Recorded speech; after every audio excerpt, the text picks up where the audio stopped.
bagaimana Islam mengajarkan kepada kita agar memiliki akhlak yang mulia dan maksimal dalam masalah itu. Jujur selamanya. Baik selamanya. Dermawan selamanya. Pemaaf selamanya. Semuanya seperti itu. Tidak usah balas keburukan orang dengan keburukan. Kalau Anda memiliki keimanan dan ilmu, Anda tidak mungkin akan membalas kebodohan orang, kemaksiatan orang, ya, yang bahkan sampai lintas ke hak Anda dan pribadi Anda dengan keburukan juga. Karena kalau Anda balas, Anda akan sama. Tidak ada bedanya Anda sama dia. Allahu Rabbi wal Islamu dini wa Muhammadan Rasulullah. Assalamualaikum warahmatullahi wabarakatuh. Alhamdulillah wassalatu wassalamu ala Rasulillah. Segala puji dan puja kehadirat Allah Subhanahu wa taala, juga salawat dan taslim kepada Nabi besar Muhammad sallallahu alaihi wa ala alihi wa sahbihi wasallam. Saudara Kosiman, seperti biasa di salah satu hari Selasa di pekan-pekan yang kita lalui dalam sebulan, kita akan membedah buku 80 langkah cerdas selamat dari api neraka atau siksa neraka, yang ditulis oleh Syekh Mahmud Al-Misri hafizahullah. Dan kita sudah membahas pada pertemuan yang lalu sampai ke langkah ke-14, yaitu melepaskan diri dari kezaliman. Dan ini poin perlu saya ingatkan kembali, kalau saudaraku seiman, kalau ada hak orang lain pada Anda, selesaikan segera. Kalau ada hak Anda pada orang lain, tidak ada masalah. Anda masih bisa memanennya dalam bentuk pahala yang besar pada hari kiamat, itu bisa menjadi aset buat Anda. Anda bisa menagihnya, Anda bisa memintanya, tapi kalau orang yang sedang berbuat zalim tidak ingin memberikan, maka Anda tetap diuntungkan, karena Anda akan panen pada hari kiamat. Tapi kalau Anda menahan hak orang lain, maka hati-hatilah. Saya ingatkan kembali hadis Nabi SAW yang pernah kita singgung pada pertemuan yang lalu. Siapapun yang memiliki permasalahan dengan saudaranya, maka hendaklah dia selesaikan di sini, maksudnya di dunia. Sebelum datang hari, maksudnya hari kiamat nanti, yang tidak lagi bermanfaat dinar dan dirham. Jadi tidak lagi manfaatnya dinar dan dirham itu. Maka para sahabat mengatakan, ya Rasulullah, akan ada apa nanti di sana? Maksudnya bagaimana kami menyelesaikan kalau tidak ada lagi manfaatnya uang? Kata Nabi SAW, pahalamu atau dosa dia. Jadi semua kezaliman yang kita lakukan, apakah merusak citra orang, apakah menggibah dia, apakah memfitnah dia, apakah memukul fisiknya, apakah mengambil hartanya atau haknya dia, atau misalnya mengadu dombanya, apa saja. Mohon maaf. Kalau dia tidak sempat memaafkan di dunia, maka tentu kita akan dituntut pada hari kiamat nanti. Dan ini berbahaya sekali. Karena akan diambil pahala sholat kita, pahala puasa, pahala haji, pahala sedekah, bakti sama orang tua, semuanya akan hilang dan diambil oleh orang-orang yang yang sudah kita zalimi. Kalau tidak cukup pahala yang kita miliki, dan masih banyak orang yang terzalimi, karena ada orang setiap hari itu kerjanya selalu gosipin orang, selalu mengambil hak orang lain, maka ini akan lebih banyak musuhnya pada hari kiamat. Kalau tidak cukup pahalanya dibagi-bagi, maka akan diambil dosa orang lain. Orang lain yang berzina dia yang dihukum, orang lain yang riba dia yang dihukum, orang lain membunuh dia yang dihukum. Karena banyaknya hak-hak manusia yang telah dia zalimi. Ini harus hati-hati, saya ingatkan kembali, agar jangan tema kita yang lalu berlalu begitu saja. Karena ini langkah, dari 80 langkah sukses untuk selamat dari api neraka. Pada kesempatan ini, kita akan bahas insya Allah langkah ke-15, dan ini langkah yang sangat luar biasa, yaitu masalah akhlak mulia. Inilah sebabnya Nabi Muhammad SAW diutus oleh Allah Subhanahu Wa Taala karena akhlak mulia. Beliau mengatakan, innama bu'ithtu liutammima makarimal akhlak. Sesungguhnya aku diutus untuk menyempurnakan akhlak-akhlak yang mulia. Ajaran beliau, tuntunan beliau, contoh-contoh dari beliau SAW semuanya berisikan akhlak yang baik. Kesantunan, keramahan, kedermawanan, memaafkan, meminta maaf. Semua hal yang baik. Itu yang diajarkan oleh baginda Nabi SAW. Dan saking sempurnanya akhlak beliau, sampai Allah Subhanahu Wa Taala sendiri menceritakan dan menggambarkan tentang bagaimana akhlak nabinya Muhammad sallallahu alaihi wasallam dalam firman-Nya surah Al-Qalam ayat 4, wa innaka la'ala khuluqin azim. Sesungguhnya hai Muhammad engkau memiliki akhlak yang sangat mulia. Allah sendiri memuji. Karena Nabi SAW sangat santun, sangat ramah, penyabar, penyayang, pemaaf. Semuanya ada pada beliau. Dan itu tidak nanggung-nanggung. Benar-benar tertuangkan maksimal. Dan ini anjuran bagi setiap muslim. Anda kalau sedang mengerjakan satu perbuatan, Anda maksimal di situ. Lagi sedekah, Anda maksimal dalam sedekah. Anda lagi sholat malam, Anda maksimal dalam sholat malam tersebut. Lagi baca Quran maksimal, lagi berzikir maksimal. Semuanya maksimal. Artinya cari yang paling afdal. Afdal lebih besar pahalanya daripada yang lebih di bawahnya. Dan itu merupakan target setiap muslim. Selama Allah berikan dia umur, maka dia akan selalu mengejar mana yang terbaik. Dan itu bagian daripada akhlak. Kalau dia bakti sama orang tua, dia akan maksimal. Kalau dia membantu temannya, dia akan maksimal. Kalau dia mengerjakan apa saja dari amal-amal perintah agama yang merupakan kebaikan, maka semuanya dia maksimal. Itu juga dalam meninggalkan dosa-dosa, dia maksimal. Apapun godaannya, dia berusaha untuk mengkanter, menahan diri. Sehingga akhirnya dia selamat dari pelanggaran-pelanggaran agama dan bisikan-bisikan syaitan. Maka ini juga akhlak yang mulia. Nabi SAW adalah orang yang sangat luar biasa dalam masalah-masalah seperti ini. Beliau termasuk orang yang paling cepat dalam mengerjakan perintah Allah dan paling berhati-hati atas pelanggaran Allah SWT. Bahkan tidak terjadi pelanggaran pun beliau berhati-hati. Sampai pernah terjadi mendung di masa hidup beliau di Madinah dulu. Atau setiap kali ada mendung, Nabi SAW gelisah. Beliau bolak-balik. Sampai satu waktu Ummul Mukminin Aisyah radhiyallahu anha mengatakan, ya Rasulullah, ada apa dengan anda? Ini mendung.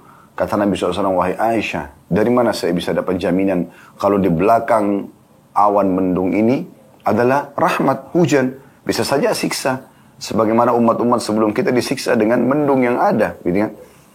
Seperti kaum Lut dan kaum-kaum yang lain, mereka lihat ada mendung. Mereka pikir itu adalah nikmat yang akan turun, hujan. Ternyata azab di belakangnya.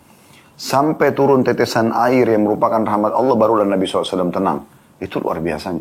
Dan ini akhlak bukan cuma Nabi SAW, akhlak semua nabi-nabi. Mereka orang yang paling cepat dalam mengerjakan kebaikan-kebaikan. Mereka yang paling ramah, yang paling santun, yang paling dermawan, yang paling pemaaf.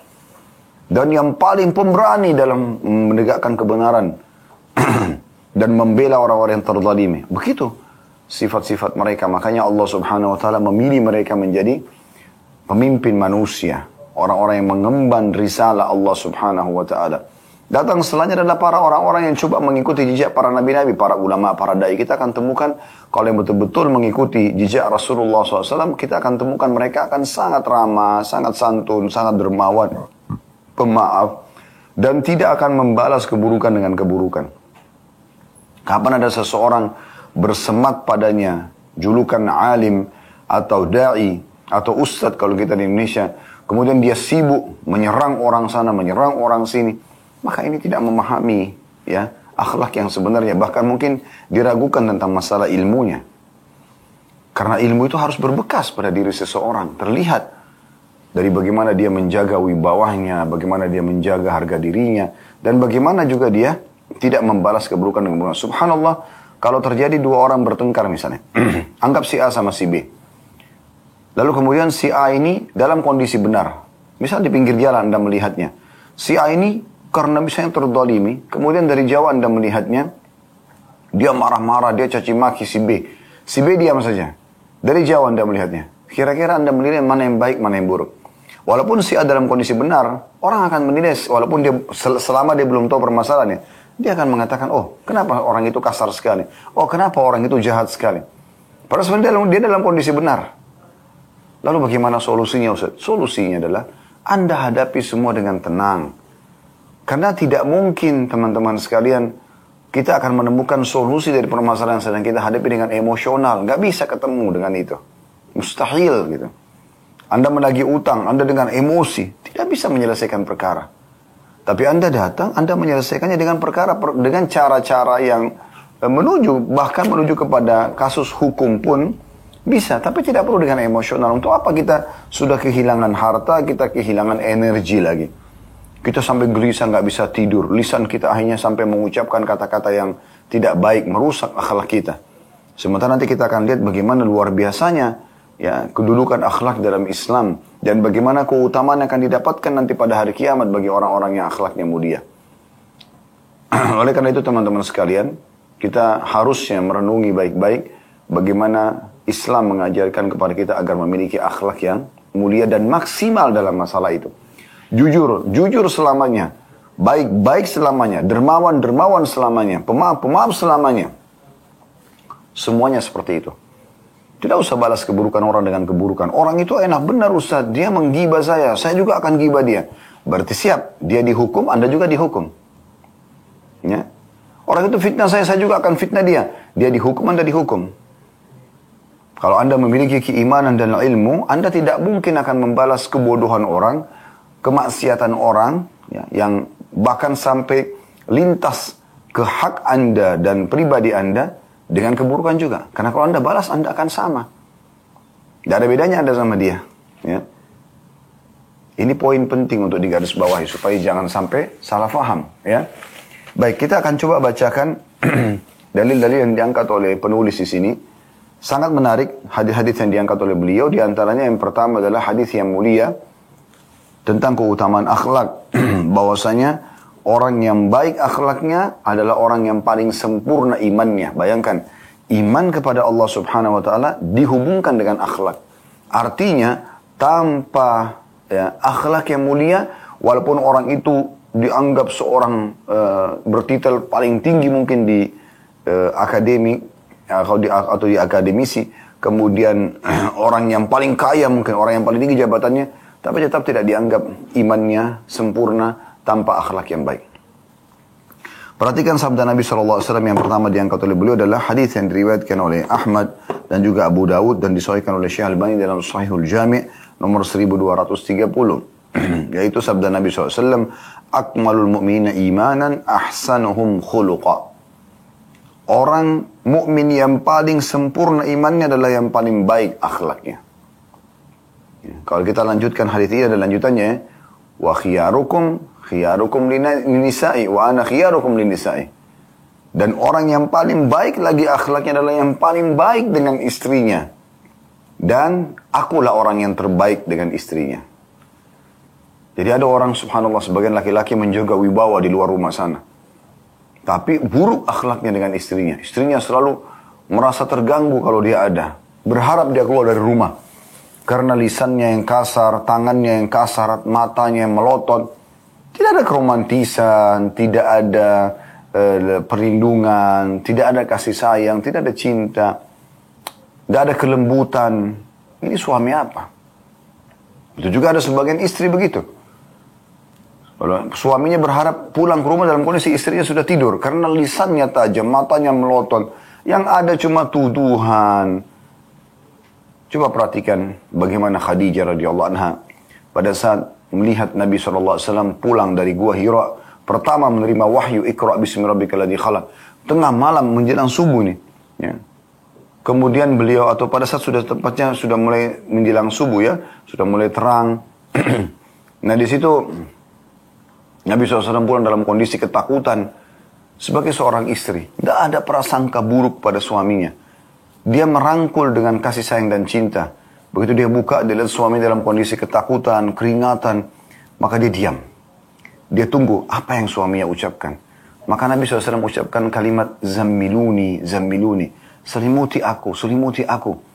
Tanpa banyak nanya, langsung mengambil selimut, langsung menyelimuti suaminya, kemudian didudukkan, diajak duduk, kemudian ditenangkan, diberikan minuman, sampai nanti sudah tenang suaminya cerita sendiri. Maka Nabi SAW mulailah bercerita. Telah datang kepadaku sosok makhluk yang aku sendiri tidak pernah lihat sebelumnya seperti itu. Dimanapun mataku memandang langit, di sana badannya memenuhi langit. Jibril alaihissalam. Tanpa ragu pun Khadijah langsung memuji suaminya mengatakan, apakah kau pikir hai suamiku kau akan menderita? Kau selalu silaturahim, kau selalu membantu orang yang susah. Nggak mungkin gitu. Jadi dia tenangkan suaminya. Kemudian dia mengatakan, saya akan bawa anda bertemu dengan sepupu saya, Waraqah bin Naufal. Seorang pendeta Nasrani pada saat itu yang memang menunggu munculnya Nabi di kota Mekah. Pada saat sudah mendengar cerita dia mengatakan, sungguh telah datang kepadamu Namusul Akbar. Maksudnya malaikat yang besar. Ya. Makhluk yang bersayap. yang telah datang kepada Musa, kalau seandainya saya masih hidup di masa nanti kaummu mengeluarkanmu dari kota ini, maka saya akan menjadi penolong utamamu. Maka kata Nabi SAW, apakah mereka akan mengeluarkanku? Waktu itu Nabi tidak nyangka, karena memang Nabi SAW dihormati sekali di Mekah. Seorang tokoh masyarakat, orang yang mendapat julukan Al-As-Sadiqul Amin, orang yang jujur dan paling bisa dipercaya. Maka kata Waraqah bin Nawfal, rahimahullah, beliau mengatakan, tidak ada orang yang diutus sepertimu kecuali pasti akan diusir oleh kaumnya, dibenci oleh orang-orang yang tidak mau beriman. Tapi lihat bagaimana muamalah Khadijah radhiyallahu anha. Dan juga dalam sebuah riwayat Nabi SAW pernah datang ke rumah, lalu Khadijah saking pekahnya dan taunya kebutuhan suaminya, karena cinta yang tulus yang ada di rumah, kasih sayang, ya. Maka beliau, begitu ada suaminya datang, dia langsung mau menyiapkan makanan. Jibril turun pada saat itu. Lalu Jibril mengatakan, sebentar lagi Khadijah akan datang membawa makanan kesukaanmu, hai Muhammad. Sampaikan, maksudnya karena sikapnya ini. Melayani suami dengan baik, dengan santun, dengan ramah. Kalau Allah, sang pencipta langit dan bumi, mengirim salam kepadanya. Mengirim salam kepada wanita yang seperti ini. Santun, ramah, lembut, penuh dengan cinta dan kasih sayang. Kata Nabi SAW sampaikan, kata Jibril SAW sampaikan, ya, salamnya Allah Tuhannya kepada dia, dan sampaikan salamku kepadanya. Ya. Dan sampaikan juga berita gembira bahwasanya dia akan diberikan istana karena sikapnya ini, ya, dari intan yang tidak beronggah atau yang beronggah gitu ya.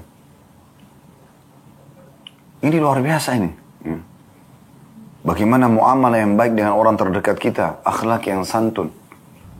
Bagaimana Nabi SAW sebaliknya bermuamalah dengan santun dan baik pada para istrinya. Pada saat Aisyah cemburu radhiyallahu anha menepis piring yang isi kurma dikirim oleh salah satu istri Nabi karena cemburu, maka Nabi SAW mengatakan kepada pelayan tersebut, punggutlah kurma-kurma ini, sungguhnya ibumu sedang cemburu. Tidak emosional, gitu kan. Tetap dengan santun, dengan ramah menyampaikan, tapi tetap ada bahasa singgungan, bahasa peringatan yang itu cukup harus disadari oleh orang yang berakal. Nah, ini poin yang luar biasa. Pada saat Aisyah juga cemburu dengan istri yang lain, Sofia dan yang lainnya, maka Nabi SAW mengatakan, dan dia ucapkan kata-kata yang sedikit agak tegas ya. Kata Nabi SAW, hai Aisyah, kau telah mengucapkan kata-kata kalau diletakkan di lautan maka akan rusak lautan tersebut. Nabi SAW dengan baik, dengan santun memberikan nasihat. Pernah ada orang Arab Badui, ini sisi lain. Ini kan kita bicara tentang rumah tangga. Karena dalam hadis ini kan dikatakan orang yang paling sempurna imannya, orang yang paling baik akhlaknya, dan yang baik akhlaknya yang paling baik dengan keluarganya. Dan akulah orang terbaik pada keluarganya atau pada istrinya. Kita sudah berikan contoh tadi antara suami istri. Juga Nabi SAW pernah kedatangan seorang Arab Badui. Datang, minta haknya. Mohon maaf, saya masih batuk, semoga Allah sembuhkan insyaAllah. Jadi ada orang datang minta bantuan pada Nabi SAW, tapi karena Arab Badui kasar sekali ngomongnya. Hai Muhammad, berikan kepadaku dari harta yang Allah amanahkan kepadamu, atau seperti semacam itulah kata-katanya. Maka para sahabat emosi mendengar ini. Ini apa ini, orang gak ada akhlak sama sekali pada Nabi gitu kan. Maka Nabi SAW berikan kepada dia. Lalu Nabi tanya, sudah cukup? Dia bilang belum. Subhanallah, orang ini sudah minta dengan cara kasar, kemudian dia bilang lagi belum. Nabi SAW tidak emosi. Nabi SAW mengatakan, ikutlah ke rumahku. Orang itu ikut. Sampai di rumah Nabi SAW kasih. Sampai dia ridho. Sampai dia, oh ya sudah cukup. Lalu orang itu mengatakan, jazakallahu khairan. Perhatikan, Nabi SAW langsung memegang kata-kata terakhirnya. Beliau mengatakan, inilah perkataan yang baik. Ya. Tadi, pada saat engkau di masjid dan minta sesuatu dari kami, engkau mengucapkan kata-kata yang membuat para sahabatku tidak suka. Maka sekarang engkau akan mengajakmu keluar dan menemui mereka, supaya mereka tidak menjadi, tidak ada masalah dengan kamu. Maka ucapkanlah perkataanmu. Saya akan tanya nanti apakah sudah cukup, kau akan katakan iya, dan kau katakan jazakallahu khairan. Maka dia mengatakan baiklah. Lalu diajak keluar, lalu Nabi SAW mengatakan, tadi telah datang orang ini ke tengah-tengah kita meminta, lalu kemudian dia masih merasa kurang dari kebutuhannya. Maka kemudian dia pun, kami tanya setelah kami berikan dari rumah kami, apakah cukup? Dia mengatakan iya. Apa yang kau ucapkan saudaraku? Maka dia mengatakan jazakallahu khairan. Lalu kata Nabi SAW, lihat, dia telah mengucapkan kata-kata yang baik. Maksudnya Nabi SAW, jangan kalian ikuti kalau tadi akhlak dia yang buruk. Dan ingat, dia juga sudah memperbaiki keadaannya. Dan inilah yang terbaik yang diperintahkan dalam agama. Jadi target Nabi SAW, bagaimana dakwah sampai kepada orang, bukan kebencian. Ya. Berapa banyak orang subhanallah yang tanamkan kebencian, kedengkian, hasad satu sama yang lain, subhanallah. Padahal Islam adalah satu. Al-Quran satu, Tuhan kita satu, Al-Quran juga satu. Tidak ada yang berubah. Juga Nabi SAW menyebut kepada kita satu orang. Dan sabda-sabda beliau jelas semuanya. Kenapa kita tidak bersatu dalam satu saf untuk saling menunjukkan akhlak yang mulia? Saling menghormati satu sama yang lain. Ya, tidak menjegal satu sama yang lain. Tidak menyakiti satu sama yang lain. Kalau ada perbedaan pendapat, maka itu umum. Semua orang bisa punya pendapat. Bisa menyampaikan pendapat dia. Kalau dia salah, kita ingatkan, dia terima. Alhamdulillah, tidak terima, itu urusan dia dengan Tuhannya Allah subhanahu wa ta'ala. Bukan tugas kita untuk selalu mengontrol setiap orang. Itu tidak mungkin. Sampai di mana batasan kita? Ya? Maka ini juga bagian daripada akhlak yang harus diperhatikan. Agar kaum muslimin selalu saling merendah satu sama yang lain. Kata Nabi SAW, Allah menyuruh kalian saling tawadhu, merendah.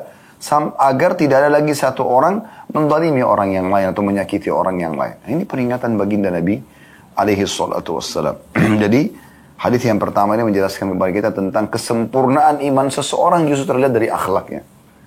Dan subhanallah, makin Anda jaga akhlak yang mulia ini, makin Allah datangkan pertolongan yang tidak masuk di akal kita. Allah punya cara mendatangkan pertolongan-pertolongan yang luar biasa gitu. Yang tidak masuk di akal kita. Berapa kali kasus terjadi pada hidup kami hadapi dengan akhlak yang baik. Udah dengan kesantunan, tidak usah balas keburukan dengan keburukan. Allah datangkan pertolongan yang luar biasa gitu. Dan kadang-kadang tidak masuk di akal kita. Allah punya cara. Salah satu hal yang harus kita perhatikan teman-teman sekalian adalah bagian daripada serial iman dan akan kami sampaikan nanti di khutbah Jumat insyaallah hari Jumat ini Anda bisa ikutin nanti serial iman masalah muraqabah, merasa selalu diawasi oleh Allah Subhanahu wa taala, merasa tentram dan nyaman di bawah pengawasan Allah dan yakin Allah Subhanahu wa taala akan menolong dia pada saat dia benar. Allah akan menghukum orang-orang yang menzalimi dia. Itu salah satu bagian daripada akhlak yang baik. Kemudian hadis yang kedua yang diangkat oleh beliau ini hadis juga mulia sekali tentang akhlak dan umumnya semua bab-bab akhlak mengangkat masalah ini bahwasanya orang yang menjaga akhlak yang mulia, kesantunan, keramahan, kesopanan, ya, dermawan, tersenyum, suka berbagi dengan orang dan seterusnya, ini akan memberikan derajat yang sangat tinggi nanti di surga. Walaupun mungkin dia secara sholat mungkin tidak sebanyak orang-orang yang banyak sholat. Sesuai dengan sabda Nabi SAW hadis riwayat Abu Dawud dan Ibn Hibban. Karena di sini juga disesuaikan oleh Albani dalam Sahihul Jami' nomor 1932. Kata Nabi SAW, Innal mu'mina la yudriku bi husni khuluqihi darajat as-sa'im al-qa'im. Sesungguhnya seorang mukmin yang berakhlak baik dapat mengejar derajat orang yang banyak berpuasa dan juga sholat malam. Artinya dia akan sampai ke derajat mereka nanti di akhirat hanya dengan akhlaknya yang baik. Kesantunan, keramahan. Subhanallah, kita lihat kalau orang punya akhlak yang baik ini. Walaupun mungkin secara paras wajah, postur tubuh, mungkin biasa saja. Tapi kalau kita ngobrol sama dia, dia santun, dia ramah, dia mengalah. Kita merasa nyaman dengan dia. Dibandingkan orang tampan atau cantik, tapi lisannya tajam, matanya melotot, selalu merasa lebih paling pintar, paling hebat. Kita tidak nyaman sama dia. Kecuali hanya punya hajat, lalu kita selesaikan, lalu kita berharap tidak berteman lagi dengan dia. Bermula dari pasangan suami istri, kalau mau rumah tangga langgeng, akhlak yang mulia. Mau anak-anak beraktif sama kita, akhlak yang mulia. Mau orang tua selalu perhatikan kepada kita sebagai anak, akhlak yang mulia. Mau sahabat tetap setia dengan kita, akhlak yang mulia. Mau kerja dan tetap langgeng di tempat pekerjaan Anda, akhlak yang mulia. Tidak ada yang lain. Ini kata kuncinya. Lalu kemudian beliau mengatakan, Rasulullah SAW pernah ditanya tentang perkara yang paling banyak memasukkan manusia ke dalam surga. Pernah ditanya kepada Nabi SAW itu, apa kira-kira yang paling banyak membawa orang masuk ke dalam surga? Tiket VIP. Dan dalam hadis ini juga ditanyakan nanti, apa yang paling banyak membawa orang masuk ke dalam neraka? Maka beliau menjawab tentang orang yang paling banyak masuk ke dalam surga, taqwallahi wa husnul khuluq. Takwa kepada Allah dan juga akhlak yang mulia. Hadis ini riwayat Tirmidzi dan disesuaikan oleh Syarihman dalam Sahihul Jami' nomor 1630. Maksudnya takwa Allah adalah patuh kepada Allah. Apa yang Allah perintahkan kerjakan, apa yang Allah larang jauhi. Nah itu namanya akhlak yang mulia. Itu adalah takwa. Dan dengan ini Allah subhanahu wa ta'ala akan memudahkan semua urusan. Sebagaimana Allah jelaskan dalam surah At-Talaq, surah nomor 65, ayat 2, ayat 3, ayat 4, ayat 5. Ayat 2-nya yang akhir, kalau Anda buka di aplikasi Al-Quran Anda di saat ini, di surah At-Talaq, surah nomor 65, ayatnya ayat 2. Di akhir ayatnya, وَمَا يَتَّقِ اللَّهَ يَجْعَلْ لَهُ مَخْرَجًا. Siapa yang bertakwa kepada Allah, Allah akan berikan jalan keluar dari masalah-masalahnya. Ayat 3-nya, وَيَرْزُقُ مِنْ حَيْثُ لَا يَحْتَسِبْ. Allah akan berikan rezeki dari tempat tidak disangka-sangka. Akhir ayat 4-nya, وَمَا يَتَّقِ اللَّهَ يَجْعَلْ مِنْ أَمْرِهِ يُسْرًا. Siapa yang bertakwa kepada Allah, Allah akan jadikan urusannya mudah. Kemudian di ayat 5-nya, وَمَا يَتَّقِ اللَّهَ يُكَفِّرْ عَنْهُ سَيِّئَاتِهِ وَيُعْظِمْ لَهُ أَجْرًا. Siapa yang bertakwa kepada Allah, Allah akan lipat gandakan balasannya dan membersihkan dosa-dosanya. Jadi Allah bersihkan dosa-dosanya dan Allah akan lipat gandakan ya pahalanya. Mohon maaf. Jadi kita bisa lihat bagaimana takwa kepada Allah subhanahu wa ta'ala, patuh kepada Allah, mengerjakan apa yang Allah perintahkan, meninggalkan apa yang Allah larang, itu akan menjadi penyebab utama masuk ke dalam surga. Lalu yang kedua, Allah partnerkan ini dengan akhlak yang mulia. Ya. Karena banyak orang suka beribadah, mau bertakwa, tapi tidak punya akhlak. Di masjid bertutur kata yang kasar, matanya melotot, muamalahnya buruk. Dan ini hati-hati teman-teman sekalian.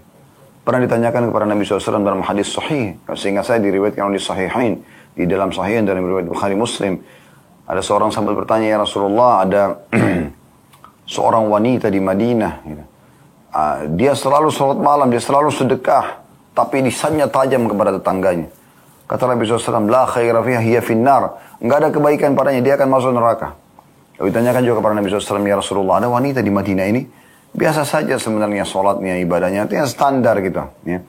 Tapi santun, ramah, baik, kata Nabi SAW, kebaikan padanya dan dia akan masuk ke dalam surga. Coba bayangkan. Tolak ukur di situ.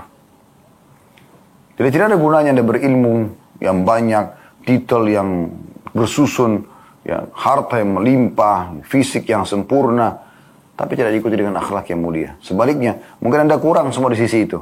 Titel akademik Anda kurang, Anda juga harta berkurang, Anda juga mungkin tidak punya jabatan, dan seterusnya. Tapi Anda santun, ramah, baik, itu luar biasa. Sampai Nabi SAW menyuruh kita menikahi wanita yang wadudul walud, penyayang, pengasih, penuh dengan cinta, kelembutan, dan subur. Fa'ini mukathirun bikum ummi yawmal qiyamah. Karena saya sangat bangga dengan jumlah kalian yang banyak pada hari kiamat. Coba bayangkan, tolok ukur istri yang baik adalah masalah itu. Bagaimana dia penyayang, penyantun, punya akhlak yang sempurna, dan juga subur. Juga ditanyakan, pada saat juga Nabi SAW jelaskan kepada para wanita, bagaimana kriteria memilih suami. Kata Nabi SAW, idza ja'akum man tardawna dinahu wa khuluquhu fazawwijuh. Kalau kalian menemukan, ya, siapa yang datang melamar, yang kalian ridhoi akhlaknya dan agamanya. Coba bayangkan. Agamanya dan akhlaknya. Maka terima lamarannya. Perintah Nabi SAW, akhlak dan agama. Itu tolak ukurnya. Ya. Jadi ini harus betul-betul dijadikan sebagai pegangan agar jangan sampai kita keliru dalam bermuamalah dalam keseharian. Dan ini ciri khas seorang muslim dalam kehidupan mereka. Baik teman-teman sekalian, kita lanjutkan insyaAllah dua buah hadis yang tersisa yang diangkat oleh Syekh Mahmud Misri dalam bab langkah ke-15, langkah cerdas untuk selamat dari api neraka, yaitu akhlak mulia. Hadis ini hadis yang sangat agung, berhubungan dengan masalah, salah satu atau dua buah hadis ini berhubungan dengan masalah keutamaan yang akan didapat nanti di akhirat. Ya, selain di dunia memang akan dihormati oleh orang, akan disayangi oleh orang, akan dihormati oleh orang karena akhlak yang mulia, maka di akhirat nanti akan mendapatkan keutamaan ini. Hadisnya adalah hadis riwayat Tirmidzi dan dihasankan oleh Syarban dalam Sahih Jami' nomor 2201. Kata Nabi SAW, Inna min ahabbikum ilayya wa akrabikum minni majlisan yawmal qiyamati ahasinakum akhlaqa. Di antara yang paling aku cintai, ini keutamaan pertama, dan ini keutamaan kemudian yang paling dekat tempat duduknya dariku nanti pada hari kiamat adalah orang-orang yang paling baik akhlaknya. Ini luar biasa. Begini teman-teman memahaminya. Kalau seandainya ada satu tokoh masyarakat atau orang yang Anda idolakan lah misalnya, secara khusus memanggil Anda, lalu kemudian dia mencintai Anda. Cinta artinya loyalitas ya. Bagaimana dia royal dan loyal dua-duanya kepada Anda. Setiap kali Anda butuh apa-apa diperhatikan. Setiap kali semua perhatian dicurahkan untuk Anda. Cinta. Ya. Apa perasaan Anda? Anda dicintai oleh satu tokoh masyarakat. Atau orang yang Anda idolakan lah misalnya. Plus lagi, dia selalu, mohon maaf, dia selalu bangga dengan Anda. Dan dia mau Anda duduk di sebelahnya selalu. Di depan ya, umum, dia selalu minta Anda selalu bersama dia. Bagaimana perasaan Anda pada saat itu? Di zaman kita sekarang, kalau ada satu tokoh masyarakat mengatakan, ayo sini foto dengan saya, kita sudah bangganya luar biasa. Bagaimana kalau kita duduk, bagaimana kalau dia muji-muji kita, bagaimana segala macam. Itu contoh rasional saja, itu baru orang biasa. Bagaimana kalau Rasulullah SAW, manusia terbaik, semua orang beriman, asal ada iman dalam hatinya akan penuh dengan cinta kepada beliau sallallahu alaihi wasallam. Itu bagian daripada syariat Allah Subhanahu wa taala. Ya. Sampai mengikuti beliau dijadikan sebagai sebab cintanya sampai pencipta Allah Subhanahu wa taala. Sebagaimana Allah jelaskan dalam Al-Qur'an, "Qul in kuntum tuhibbunallaha fattabi'uni." "Qul in kuntum tuhibbunallaha fattabi'uni yuhibbukumullahu wa yaghfir lakum dzunubakum." Katakan hai Muhammad kepada mereka, mohon maaf, ikutilah aku. Kalau kalian mencintai Allah, ikutilah aku. Maka pasti Allah akan cintai kalian. Jadi, datang sebabnya cinta Allah Subhanahu wa ta'ala justru karena mengikuti baginda Nabi SAW. Dan salah satu mengikuti beliau adalah beliau memiliki akhlak yang mulia. Kita mencontohi begitu. Nabi SAW selalu ramah, santun, pemaaf, dermawan. Semua kebaikan ada pada beliau. Sangat jauh Nabi SAW dari sifat emosional, egoisme, dan segalanya. Beliau hanya marah kalau terjadi pelanggaran agama. Kalau selain daripada ini, beliau tidak marah. Dan pada hari kiamat nanti, orang yang memiliki akhlak yang mulia ini akan dicintai oleh Nabi SAW. Nabi akan peduli dengan dia. Walaupun dia belum pernah ketemu semasa hidup Nabi SAW. Plus lagi, mohon maaf, akan sangat dekat kedudukannya di sisi Allah, di sisi Nabi SAW. Maksudnya nanti di surga berdekatan dengan Nabi SAW. Ini semua karena akhlak yang mulia.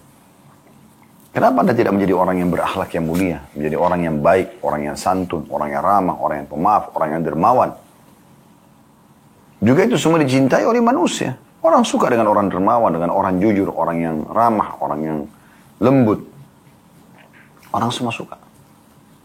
Nyaman orang bersama dia. Plus lagi dapat pahala dicintai oleh Allah Subhanahu wa ta'ala. Dapat lagi kedudukan besar di hari kiamat nanti.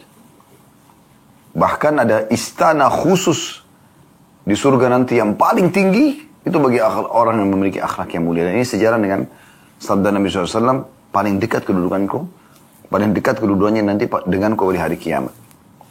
Itulah dalil yang terakhir yang diangkat oleh beliau. Hadis riwayat Abu Daud. Hadis ini dihasankan oleh Albani dalam Sahihul Jami' nomor 1464. Yaitu sabda Nabi SAW, "Ana za'imun bi baiti fi rabatil jannah liman taraka al-mira'a wa in kana muhiqqa. وببيت في وسط الجنة لمن ترك الكذب وإن كان مازحا وببيت في أعلى الجنة لمن حسن خلقه." Artinya aku menjamin sebuah istana di pinggir surga bagi orang-orang yang meninggalkan perdebatan walaupun dia benar.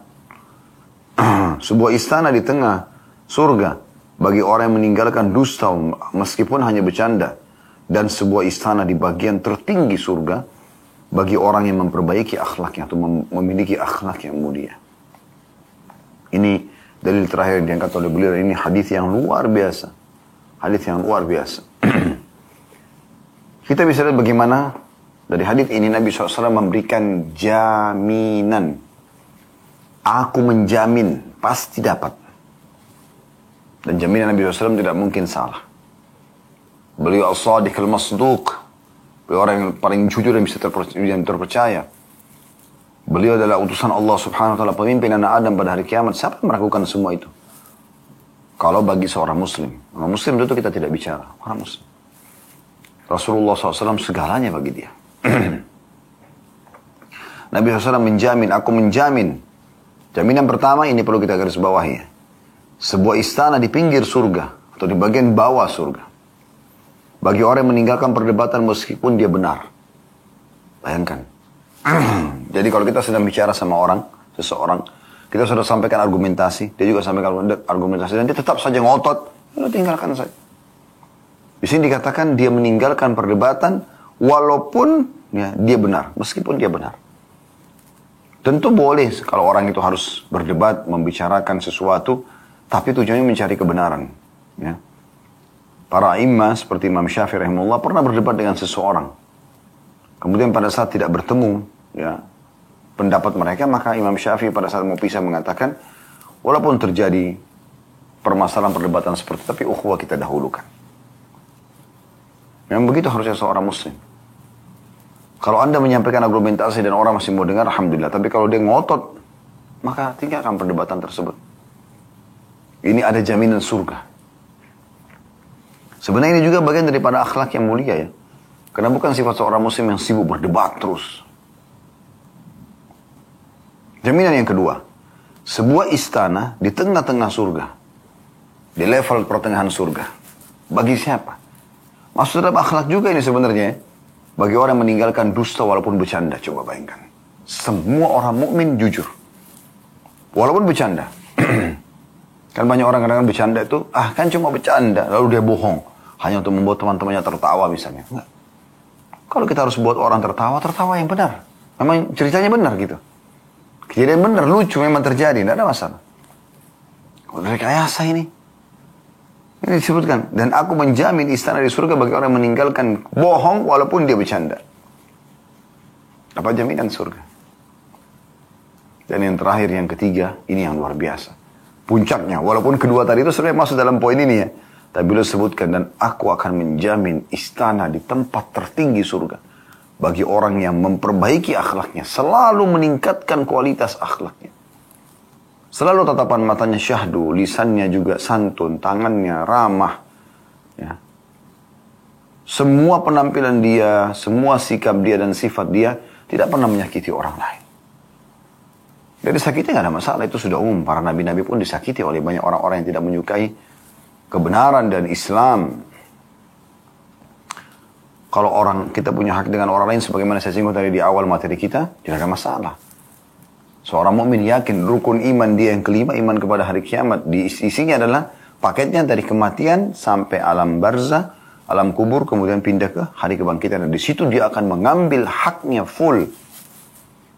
Tidak ada sesuatu yang terlepas. Kata Nabi SAW dalam sebuah hadis yang luput maksudnya. Tidak ada salah dalam sebuah hadis, ya. Tidak akan masuk ke dalam surga seorang ahli surga selama seorang penghuni neraka masih punya hak dari dia. Orang yang penghuni neraka ini sudah pasti masuk neraka. Tapi kalau dia masih punya hak di satu orang ahli surga, tidak akan masuk ke dalam surga si ahli surga tersebut. Dia juga tidak masuk neraka sampai haknya si ahli neraka diambil dari orang ahli surga itu. Dan tidak akan masuk seorang penghuni neraka ke neraka selama masih ada hak penghuni surga kepada dia. Semua akan selesai pada hari kiamat. Semua akan Allah selesaikan. Sekecil apapun kezaliman, Allah akan selesaikan. Tidak ada yang luput. Orang mukmin tenang dengan itu. Dia tahu dia akan mendapatkan haknya pada hari kiamat nanti. Ya. Jadi ini akhlak yang mulia.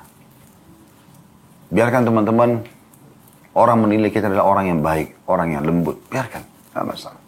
Dan kita terus komitmen dengan itu. Kita kerjakan karena Allah Subhanahu Wa Taala. Jangan pernah ada kesan kita kasar, ya. Kita jahat. Tidak. Ya. Makanya pernah ada seseorang tanyakan oleh seorang khalifah, kira-kira di mana posisi saya nanti pada hari kiamat? Beliau dengan cerdas menjawab sebuah atau dua buah ayat dalam Al-Quran. Innal abrar fi na'im. Orang-orang yang patuh, ya, kepada Allah SWT, abrar, semua diperintahkan kerjakan, yang dilarang dijauhi, berakhlak yang mulia, abrar, orang yang patuh. Lafi na'im, pasti masuk ke dalam surga. Wa innal fujara lafi jahim. Dan orang-orang yang fujar, yang suka berbuat jahat, akhlaknya buruk, pasti masuk neraka. Anda tinggal pilih. Anda lebih tahu diri Anda sendiri. Mau jadi penghuni neraka, penghuni surga, jadi orang yang abrar, orang yang patuh dan baik akhlaknya. Atau orang yang masuk neraka, yaitu orang yang fujar. Orang yang ahli maksiat dan juga banyak ya, dan buruk akhlaknya. Nah ini yang harus diperhatikan baik-baik. Allahu a'lam. Wadah benar dari Allah, wadah salah dari saya mohon dimaafkan. Subhanakallah wa bihamdika. Asyhadu an la ilaha illa anta astaghfiruka wa atubu ilaik. Wassalamualaikum warahmatullahi wabarakatuh.